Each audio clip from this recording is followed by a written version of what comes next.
السلام عليكم ورحمة الله وبركاته. الحمد لله نحمده ونستعينه ونستغفره ونعوذ بالله من شرور أنفسنا ومن سيئات أعمالنا. من يهده الله فلا مضل له ومن يضلل فلا هادي له. أشهد أن لا إله إلا الله وحده لا شريك له وأشهد أن محمدا عبده ورسوله أما بعد. Yang dikasihi Ustaz Fadil Ustaz Sirajuddin selaku Imam Besar, Tuan Pengarah Jaib, Tuan Imam, hadirin dan hadirat yang dirahmati Allah. Asalnya jadual saya ni di Masjid Alwi, kuliah Bulughul Maram. Tapi dah main pindah tahun ni tak mengaji dah satu malam. Jadi rugi sikit dah pasal mengaji tu. Tapi tak apalah, masa kita ada program pada malam ni. Yang kedua ialah saya nak mengambil kesempatan ini untuk menzahirkan rasa syukur yang teramat-amat kepada Allah Azza wa Jalla di atas keputusan mahkamah pada hari ini. Seperti mana yang kita semua tahu, dalam kes 3 orang kanak-kanak yang Islam di negeri Perlis yang ibunya bernama Loh, yang telah membuat tuduhan bahawasanya anaknya telah Islam dengan cara yang tidak betul. Dan tuduhan itu dibuat oleh beberapa orang yang memanaskan keadaan ketika itu, termasuk seorang yang bernama Ramasani yang berada di Pulau Pinang. Dan yang malangnya disokong pula oleh beberapa orang Islam yang juga membantah kerana Jaib ketika itu telah mengislamkan 3 orang kanak-kanak ni. Saya yang bukan Islam yang bantah tu, saya taklah heran sangat. Yang kita heran ni yang Muslim ni pun bantah sama. Kata Islam rahmatan lil alamin, tak boleh, macam-macam. Tetapi hari ini mahkamah telah memutuskan pengislaman mereka itu menurut undang-undang. Jadi tuntutan ibu mereka itu ditolak. Dan kes ini anak-anak itu dianggap sah di sisi undang-undang. Di sisi agama kita memang kata sah, tapi di sisi undang-undang juga sah pengislaman mereka. Antara hujahnya ialah kerana bukti-bukti menunjukkan mereka itu terus mengamalkan Islam mereka. Dan kita bersyukur dengan kes ini Allah memberikan bagi kita satu kemenangan.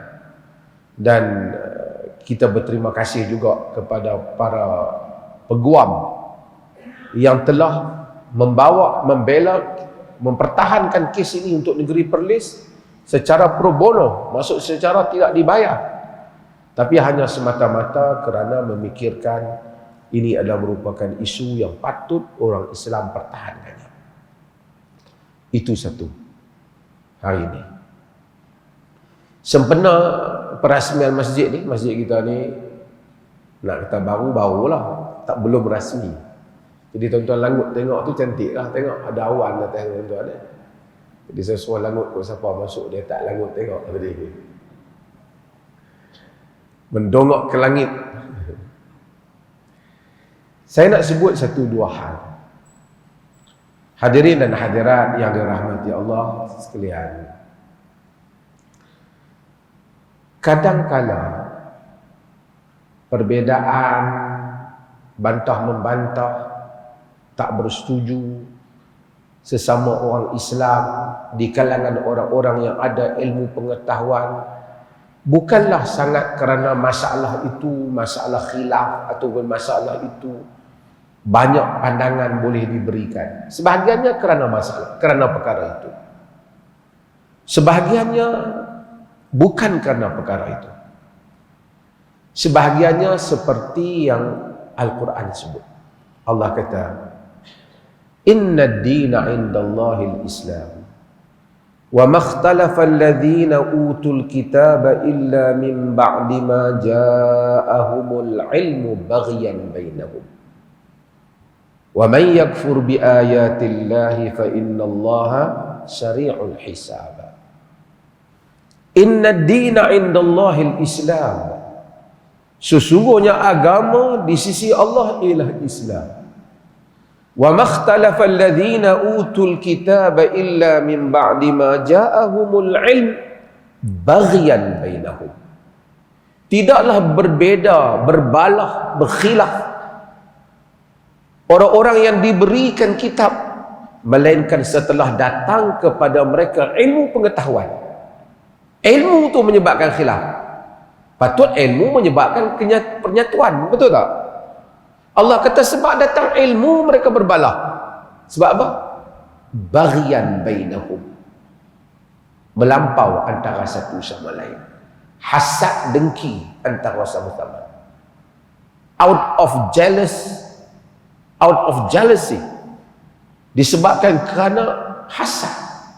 Kawan ni tak puas hati kau ni bukan kerana faktor ilmu, Allah kata, tapi kerana faktor hasad. Sesiapa yang kufur dengan ayat Allah, sesungguhnya Allah itu sari'ul hisab, sangat pantas penghitungan. Kita hari ini dalam majlis perasmian masjid. Saya nak cerita sikit tentang masjid ni. Kisah masjid pada zaman Nabi SAW. Sebelum Nabi SAW sampai ke Madinah, ada satu orang lelaki, orang panggil dia Abu Amir Ar-Rahib. Abu Amir Ar-Rahib. Rahib ni rahib lah. Orang Melayu pun panggil rahib. Rahib. Abu Amir Ar-Rahib, dia merupakan satu orang tokoh yang kuat beribadat. Dia menganut agama Kristian. Dipanggil Ar-Rahib kerana rahib. Rahib ni ahli ibadat. Dia daripada suku Aus. Kita tahu di Yathrib. Yathrib ni nama lama. Nama baru dia Madinah. Sebelum Nabi datang, ada Arab, suku Aus dan Khazraj. Dia ni daripada Khazraj. Dia daripada Khazraj. Bukan dia daripada Khazraj. Dia ni ahli ibadat. Dan banyak study buku-buku Kristian. Orang alim. Tahu tentang kenabian, tentang Rasul. Bila Nabi kita Muhammad SAW sampai ke Madinah, dia tengok orang mengagungkan Nabi Muhammad. Orang mengangkat Nabi Muhammad. Dia tak puas hati. Dia tak mau masuk Islam. Walaupun dia tahu Islam merupakan agama yang benar. Dia tak mau. Dia rasa macam tercabar. Dia rasa macam sepatutnya aku yang study banyak. Tiba-tiba datang Muhammad ni, dia pula yang diangkat dia enggan ikut Nabi. Bukan saja dia enggan ikut Nabi, padahal bukan saja dia enggan ikut Nabi, dia bermusuh dengan Nabi. Padahal orang-orang Ansar yang terdiri daripada Aus dan Khazraj, mereka menganut Islam. Majoriti mereka. Tinggal beberapa kerat saja yang menjadi munafik. Semasa peperangan Uhud, dia join golongan musyrikin Mekah. Dia buat dua parit.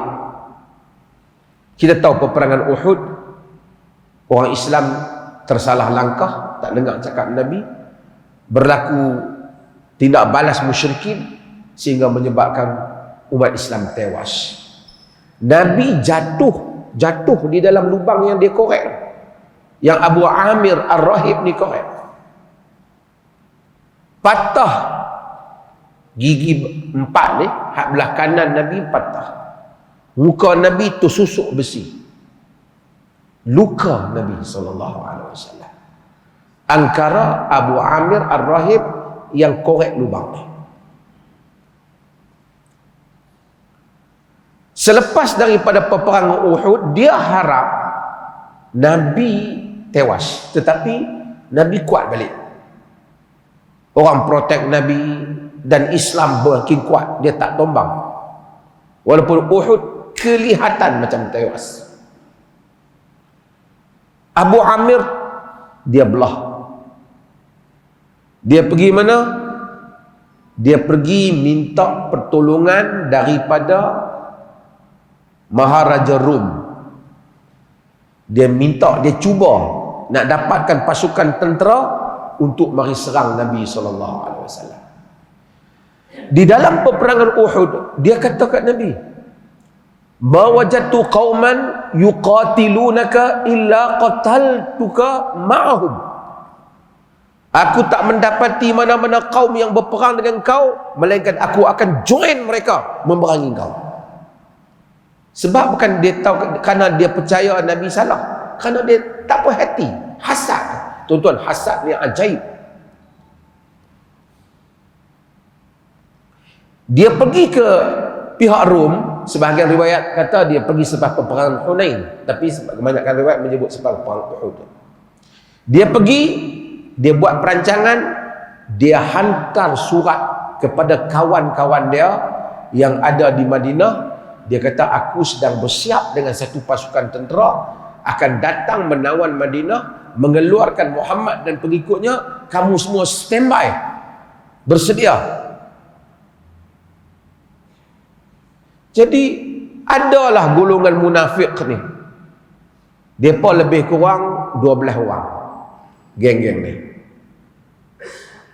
Haluan kiri. Geng-geng ini depa buat apa? Depa percaya Abu Amir ni sedang bersiap. Jadi Abu Amir cadang kat mereka supaya mereka buat masjid.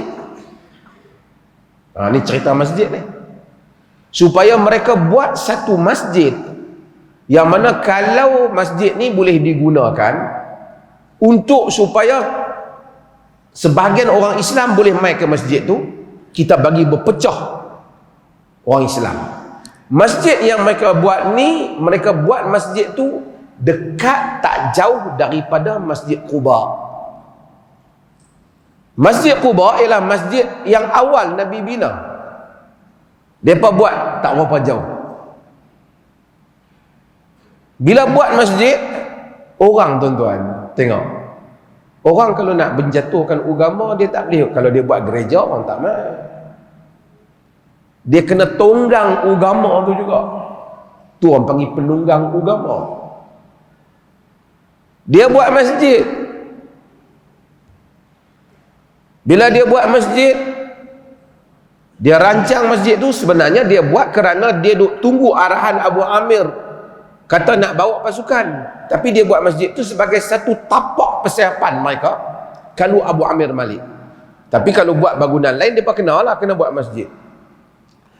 Nabi ketika itu sedang bersiap untuk pergi peperangan Tabuk. Jadi mereka pergi kepada Nabi sallallahu alaihi wasallam. Bila pergi kepada Nabi, Nabi duk sibuk nak bersiap dalam peperangan Tabuk. Dan kita kena tahu Nabi ni dia punya strategi di dalam peperangan. Kalau nak perang mana-mana, Nabi tak bagi tahu detail sahabat supaya tak bocor strategi dia. Tapi dia tahu Nabi duk bersiap. Dia kata, wahai Rasulullah, banaina masjidan li dhil illati wal hajati wal laylatil matirah wal laylati syatiyah. Wahai Rasulullah, kami ni buat satu masjid. Sekali Nabi tanya, apa buat masjid apa? Ni Masjid Quba dah. Kami buat masjid bukan pasal apa, pasal untuk orang-orang yang sakit-sakit ni nak pergi Masjid Quba tak larat. Untuk yang ada hajat, kukut ni malam, takut malam-malam yang hujan, musim-musim sejuk, kami buat masjid. Nuhibbu an ta'tiyana wa tusalli lana fi. Kami harap Nabi dapat datang, mailah semayang di masjid kami, dapat berkat. Nabi kata kat mereka, inna ala safar, dan sebagai riwayat inna ala janahis safar. Aku ni duk kalut nak bersiap nak musafir ni. Lau raja'na insya-Allah. Nabi kata, kalau kita balik nanti, insya-Allah aku pergi semayang di situ. Sebagian riwayat Nabi kata, lau raja'na, lau qadimna insya-Allah atainakum wa sallaina lakum fi. Kalau kami balik, insya-Allah kami pergi semayang di situ. Ini seperti riwayat daripada Ali bin Talhah daripada Ibnu Abbas di dalam tafsir Ibnu Abi Hatim. Nabi pergi perang Tabuk. Bila Nabi balik daripada perang Tabuk, Nabi duk ingat janji Nabi nak pergi, kita kira macam nak pergi rasmi masjid lah, betul tak? Kan? Nak pergi rasmi masjid tu lah. Nabi kita balik ni nak janji dengan mereka ni. Mereka buat tak jauh daripada Masjid Quba. Tuan-tuan tengok, dia punya akal. Sebelum Nabi nak pergi, Allah turunkan wahyu ni. Walladzina ittakhadhu masjidan diraran wa kufran wa tafriqan bainal mu'minin wa irsadan liman haraballaha wa rasulahu min qabl wa la yahlifunna in aradna illa al-husna wallahu yashhadu innahum lakazibun.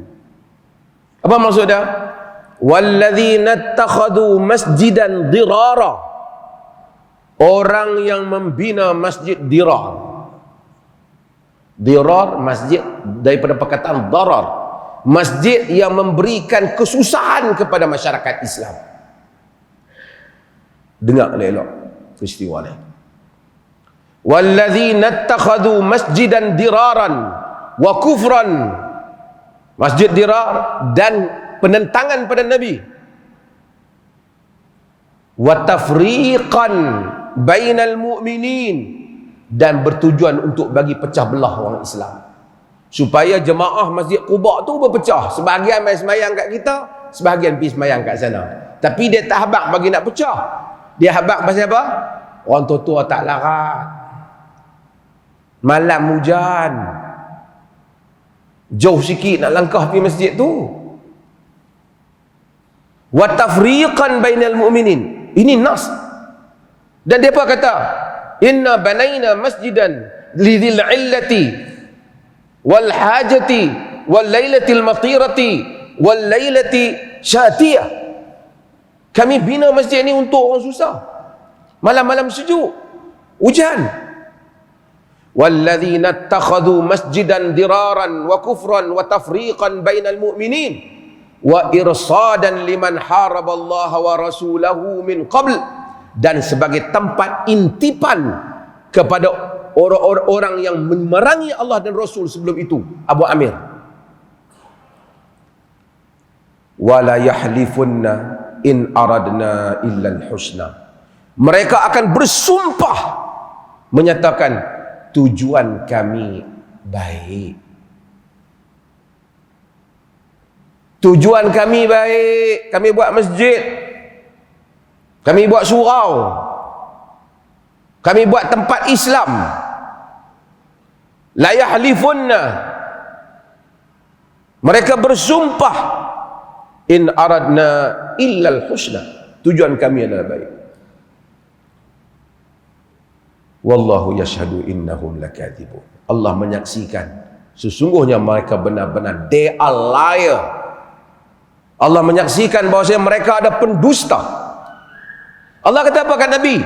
Wala taqum fihi abada. Kamu jangan solat dalam masjid tu sama sekali. Jangan. Bahawa Allah sebut pasal Masjid Quba, la masjidun ussisa ala taqwa min awwali yaumin ahaqqu an taquma fih. Dan masjid yang dibina di atas dasar takwa, itulah yang berhak untuk kamu solat dalamnya. Fihi rijalun yuhibbu an yatatahharu.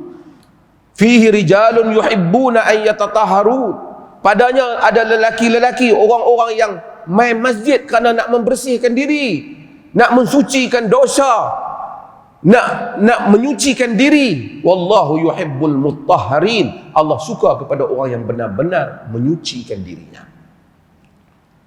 Bila wahyu ni turun kepada Nabi sallallahu alaihi wasallam, Nabi perintahkan Malik ibn Ju'shum dan Ma'ad bin Adi, sebagai riwayat kata Asim bin Adi, daripada suku Bani Amr bin Auf, supaya kedua Nabi kata, fahdimahu wa harriqah, musnahkan masjid itu dan bakar ia. Bakar masjid, boleh bakar masjid? Nabi perintahkan bakar masjid. Fahdimah wa harriqah, musnahkannya dan bakar dia. Malik bin Ju'shum,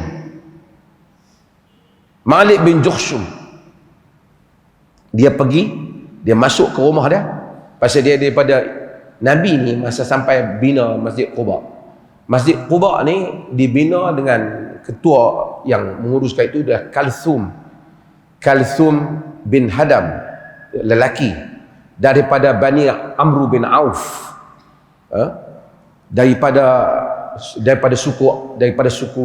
Batn al-Aus, daripada suku Aus. Ni pun Aus jugalah. Nabi ambil depa. Nabi dia lantik tu kena dah. Dia kena lantik orang kampung tu juga.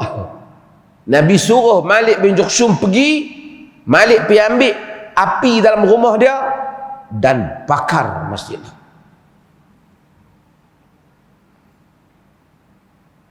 12 orang yang terlibat. Abu Amir tu pun tak main-main. Dia pun hilang, ruyuk, mati di negara Rum. Tuan-tuan hadirin dan hadirat, dalam mazhab Malik, Al-Imam Al-Qurtubi sebut di dalam tafsirul Qurtubi, dia kata mana-mana masjid buniya ala dirarin au riya'in au sum'atin la yusalla fihi.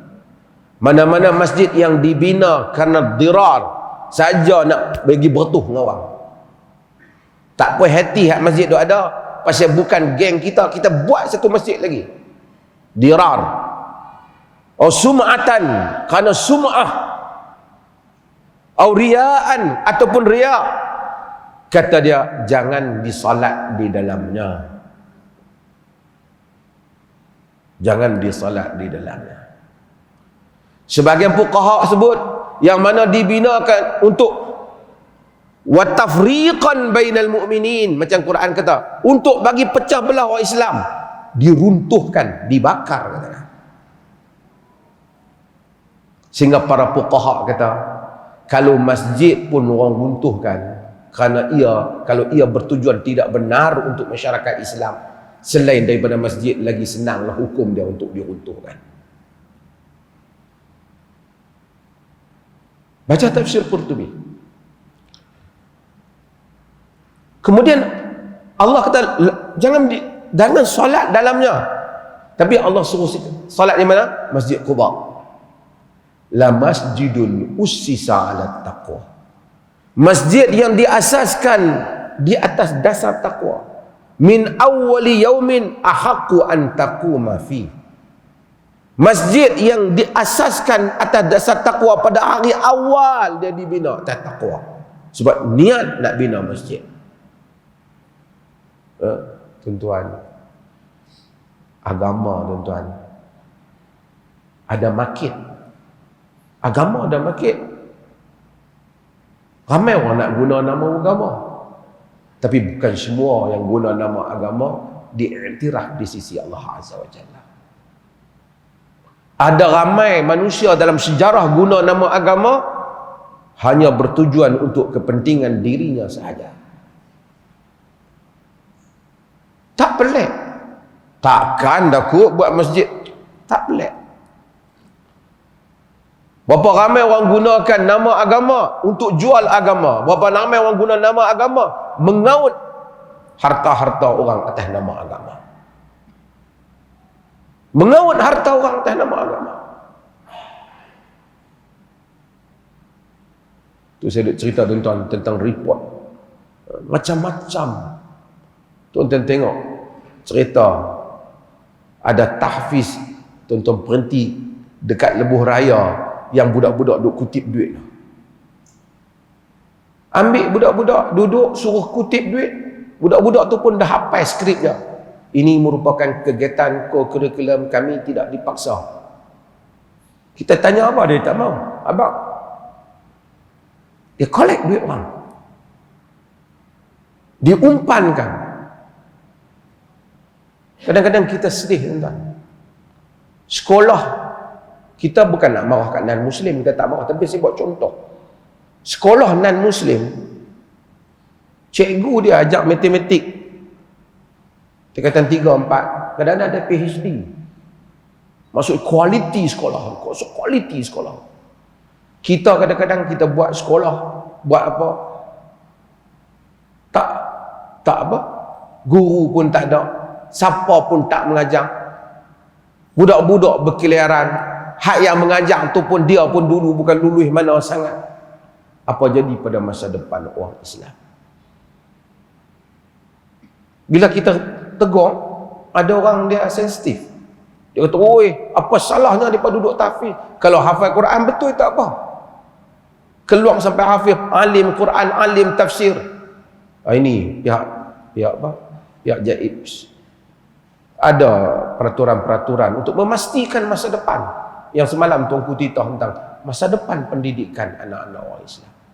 Ramai orang pakai buat ni pasal boleh kutip duit. Dan siapa tak petikai ni bubuh dalam tong lah. Orang masuk dalam rumah. Dan orang tak tahu berapa banyak orang bagi saja masa depan orang Islam. Saya sebut bukan semua yang guna nama agama ini benar. Kita bukan dengki, tapi kita nak kena betulkan hal ini. Hadirin yang dirahmati Allah. Masjid apa duduk dalam tu? Nabi kata Allah kata fihi rijalun yuhibbuna an yatatahharu. Masjid orang yang datang kerana nak membersihkan diri. Tuan-tuan, kita ada krisis masjid juga di Perlis ni, tapi taklah banyak. Cuma saya nak nasihat diri saya dan tuan-tuan semua. Masjid ni kita nak ibadat pada Allah Ta'ala. Yang tu betul. Kok jawatan-jawatan kita nak berebut teramana sangat jadi pengurusi masjid ke apa, tak ada apa pun. Tujuan masjid menguruskan supaya hamba Allah dapat mai beribadat di sini. Tak payah kita nak bersaing dengan orang tu, bersaing yang ni, buka tim tu, lawan tim ni. Masjid. Apa dia nak buat? Ni bukan apa nama kelab, apakah? Masjid, tuan-tuan. Semua orang yang mai, kenapa Masjid Quba ada keistimewaan? Fihi rijalun yuhibbuna an yatatahharu, kerana padanya ada lelaki-lelaki yang ingin membersihkan diri. Mai masjid nak bersih diri. Kita mai nak solat, kita nak wuduk supaya Allah gugurkan dosa kita. Kita nak semayang, kita nak istighfar supaya Allah ampunkan dosa kita.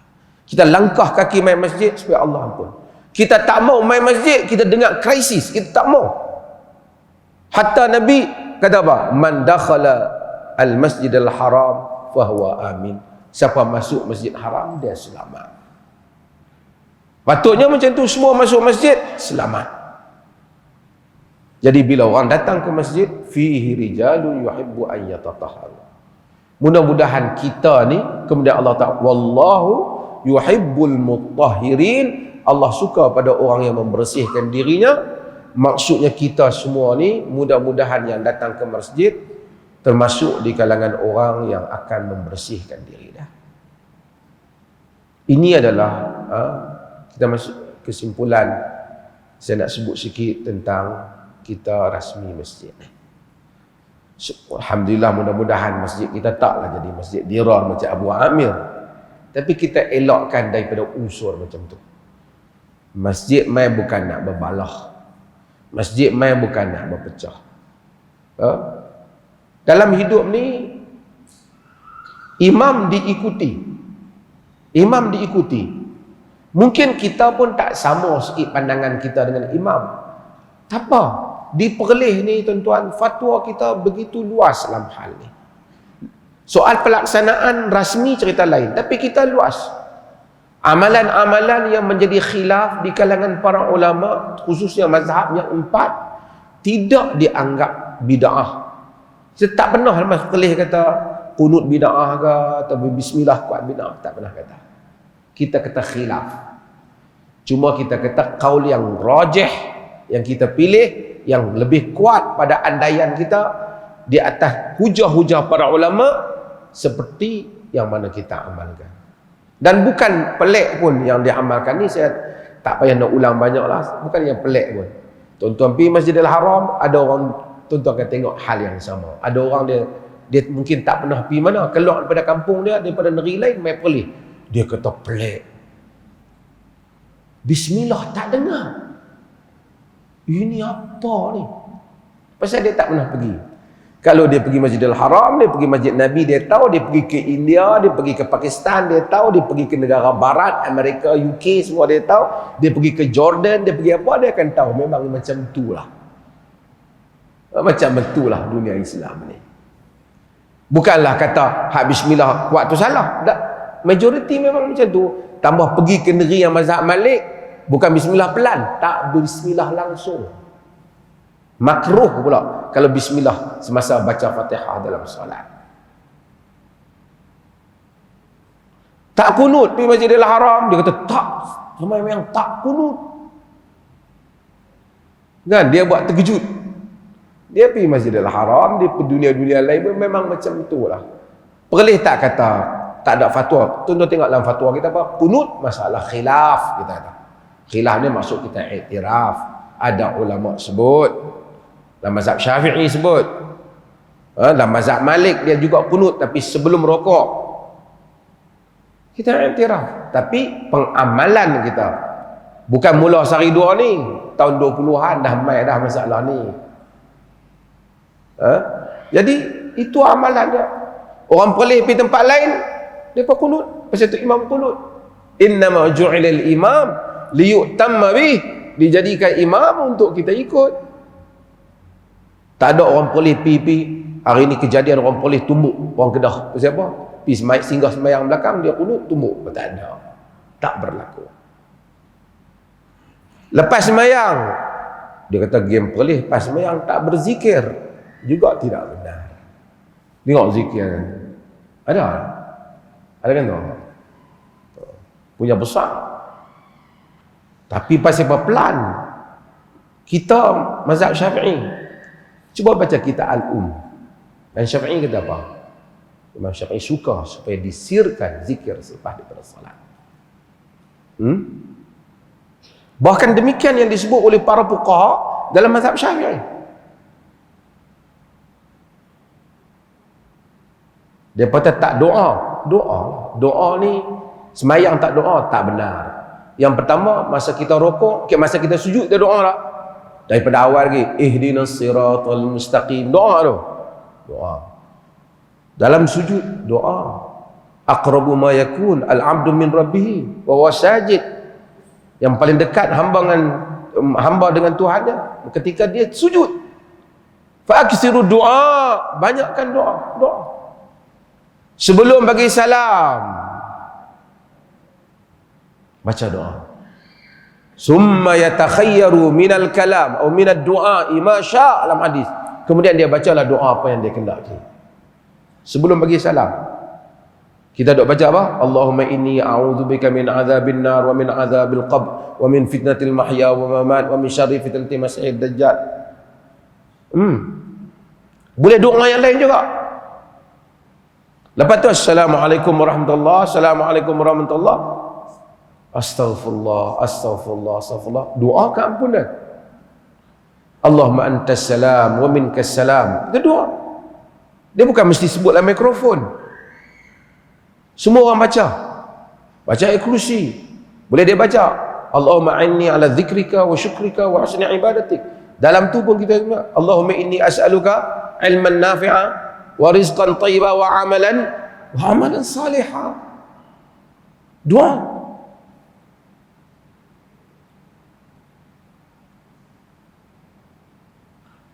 Taklah boleh kerana 3 benda, 4 benda ni, pasal imam doa dia tak sama dengan dia nak pergi buat masjid lain. Tak boleh.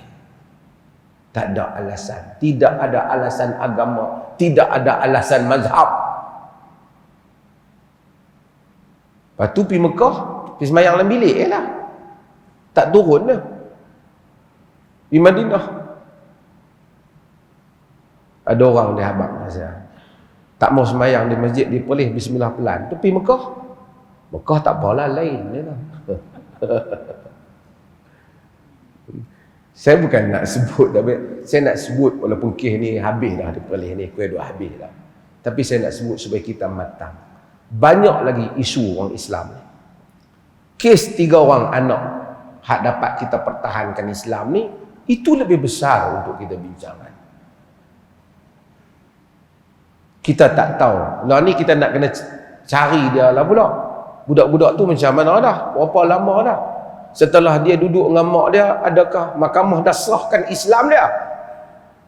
Adakah orang kita pun tak tengok dia? Apa jadi pada budak-budak ni? Dia datang dulu, mana Ustaz Sirajuddin? Dia cakap pada saya, Ustaz Sirajuddin, dia nak Islam, dia nak mengaji sekolah agama.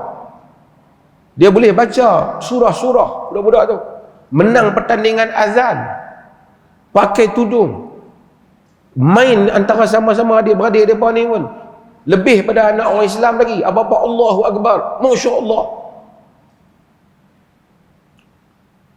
Geng tu pihak habaq kata kita perlih paksa anak ni masuk Islam. Hari ni mahkamah kata sah dia punya Islam, dia betul di sisi benar, pembuktian benar. Kerana dia pun sendiri mengamalkan agama. Cuma kita tak tahu 3 orang mereka ni duduk di mana. Kita harap-harap mudah-mudahan orang Islam semua sensitif dengan hal ni, memastikan dah undang-undang kata ya, pastikan tak terganggu amalan agama mereka.